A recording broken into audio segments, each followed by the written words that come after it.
Simple past tense. Simple past tense is used for an action which happened in the past time. tenniskeenan shanaad waxaan ku qaadan doonaa simple past tense. Simple past tense waxaa loo isticmaalaa fal dhacay waqti la soo dhaafay.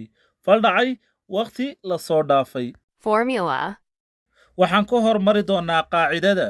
Subject plus verb plus past plus object. Su'aal marka laga dhigayo she iyo he iyo it iyo I iyo we iyo they waxaan ka hormarin doonaa did. Affirmative statement. Hadalka caadiga ah. I played football last week. Usbuucii la soo dhaafay waxaan ciyaarayay kubadda cagta. He ate lunch yesterday. Wuxuu cunay qado shalay tole. Qada ayuu cunay shalay tole. She washed the clothes.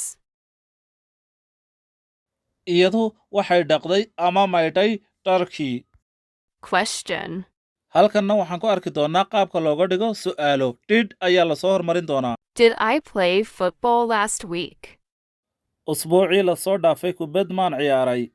Did he eat lunch yesterday? Shalay qada muu cunay. Shalay tole qada muu cunay. Did she wash the clothes? Did she wash the clothes? Cafwan halkaa typical error baa dhacay. Marka waxa weeyaan ma dhaqday dharkii. Iyadu ma dhaqday dharkii. Negative.